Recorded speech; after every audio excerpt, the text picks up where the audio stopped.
Boa noite, pessoal. Tudo joinha? O que a história não resolve, ela simplesmente devolve. Agora eu tenho uma coisa para falar para vocês.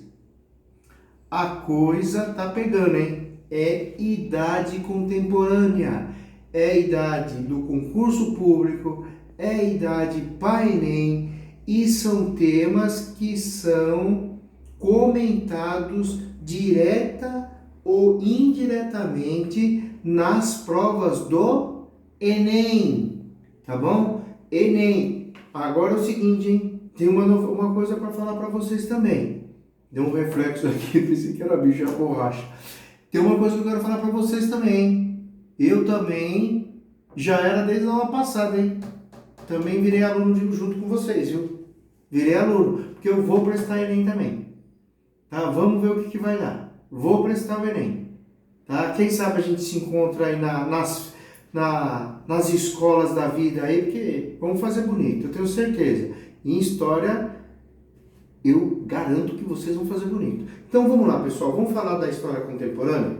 O que é essa história contemporânea? Que é a história até os dias de hoje, tá bom? Até os dias de hoje. É o período que vai desde 1789.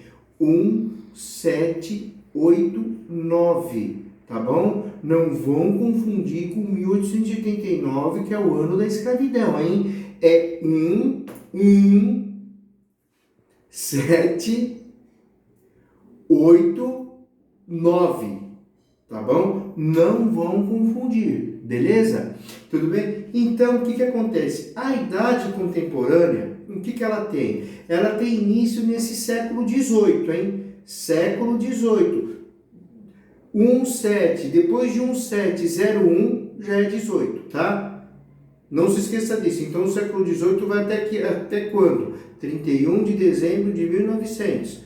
1º de janeiro de 1901 já é século XX. E assim vai embora. Tá legal? Então, veja. Tem como grande marco a chamada o quê? Revolução Francesa.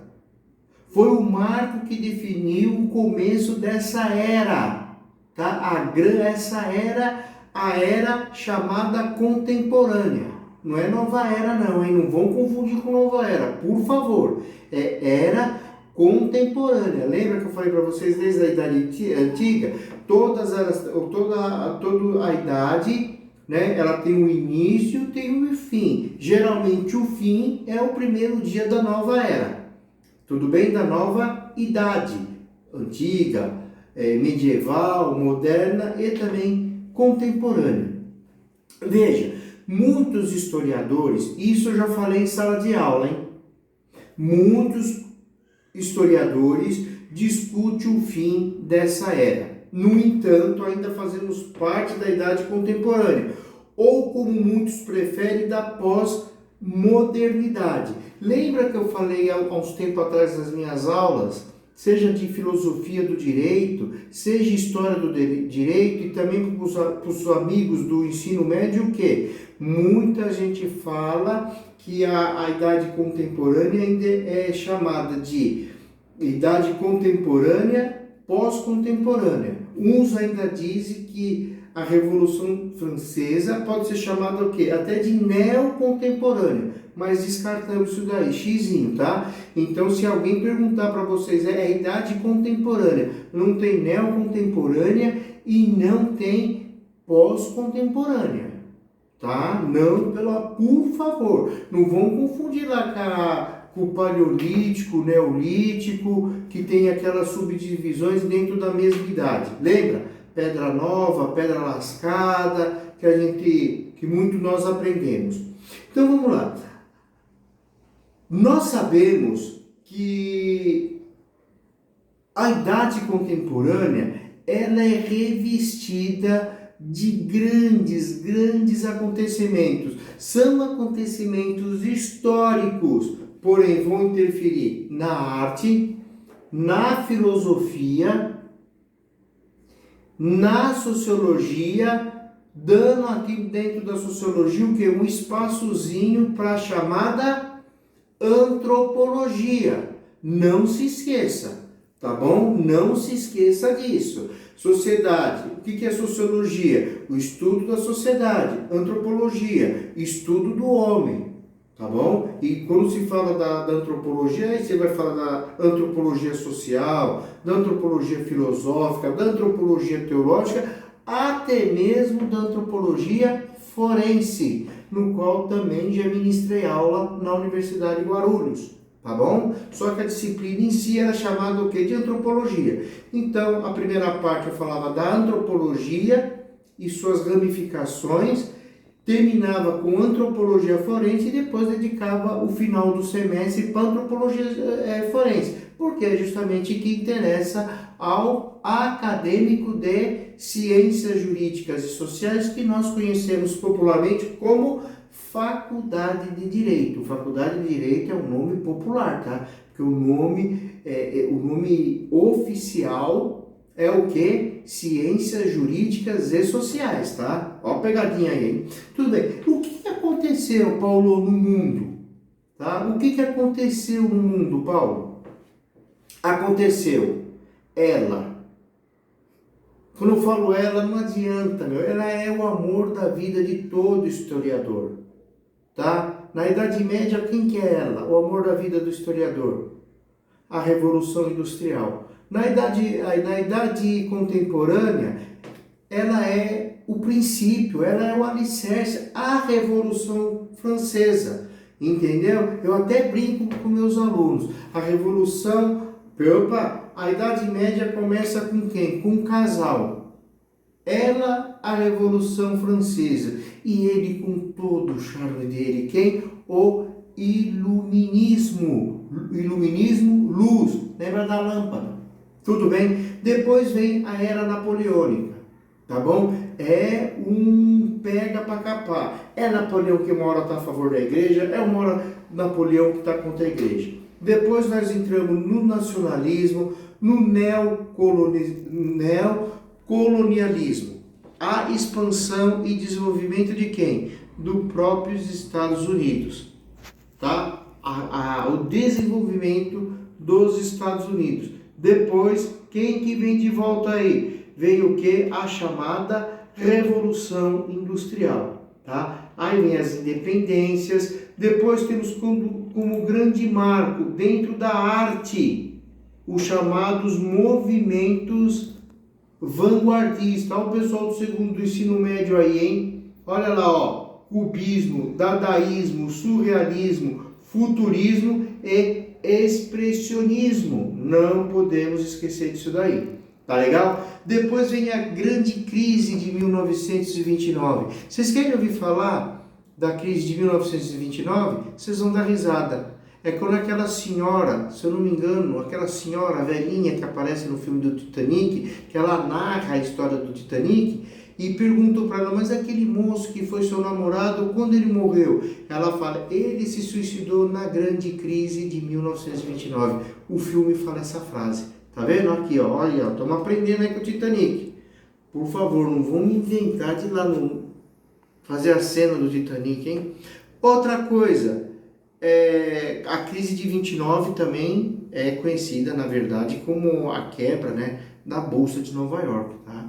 Não esqueça disso. Porque se eles falam assim, a crise de 29 foi o quê? O Titanic? Claro que não. A crise de Nova York, a crise da Bolsa de Valores, tá? Da Bolsa de Valores. Outra coisa, a empolgante, ainda não apaixonante, tá? Mas que resultou em algo que é apaixonante pelos historiadores. A chamada o quê? Primeira Guerra Mundial, tá?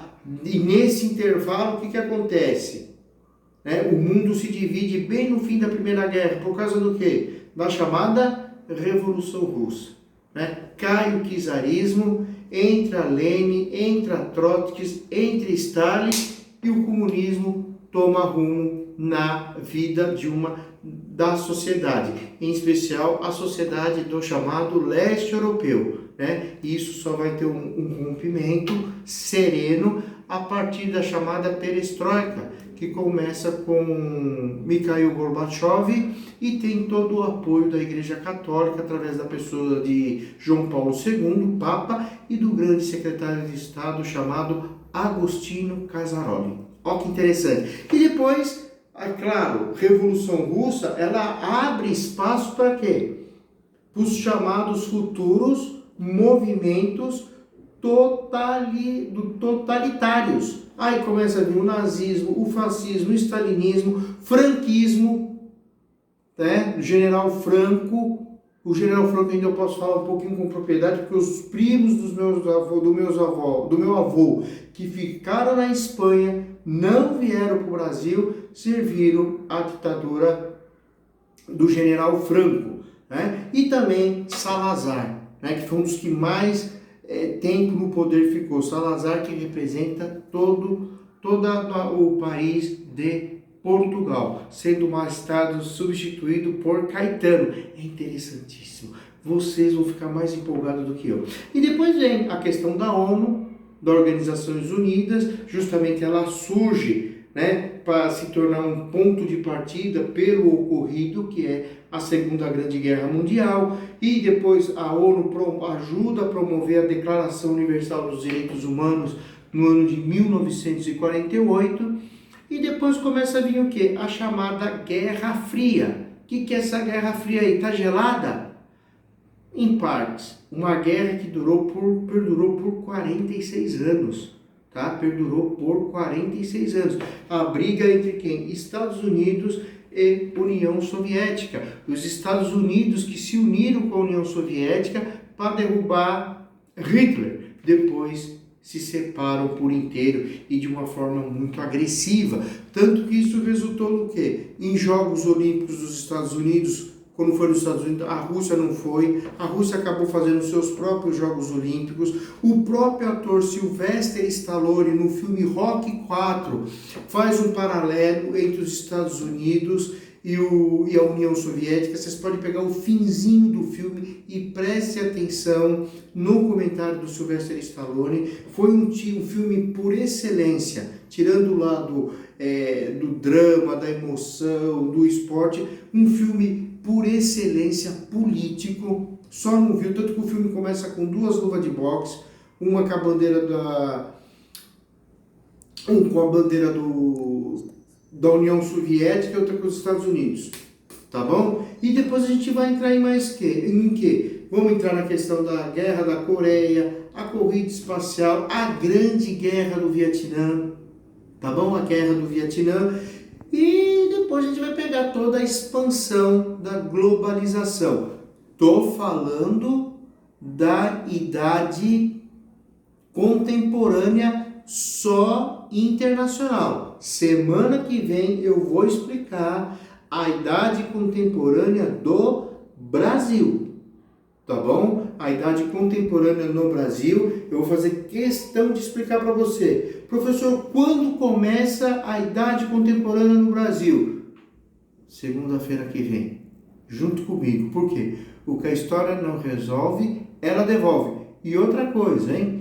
Fiquem atentos aí, tá? Eu estou fazendo umas lives aí com a doutora Cláudia na área de ginecologia e psicologia. As lives ali com a doutora Cláudia estão bombando. O pessoal está gostando, está telefonando lá na clínica. Então, venham conhecer aí, tá bom? Venham conhecer as nossas lives com a doutora Cláudia Pinto. Procura ali, doutora Cláudia Pinto, tá bom? Que eu tenho certeza que vocês vão amar. Semana que vem, vou falar mais da idade contemporânea no Brasil e vou falar dessas lives que eu estou fazendo com a doutora Cláudia. Gente, muito obrigado, um abraço e semana que vem, o que a história não resolve, ela devolve. Faltam 4 pessoas para conseguirmos 200 inscritos. Né, Jade? É a Jade que filma, viu? A empresária que filma, ela é tudo aqui. Tá bom? Faltam 4 pessoas para fazermos o quê? 200 inscritos. Portanto, só depende de você comentar, curtir, divulgar. Tá bom? Um beijo e até semana que vem. Obrigado.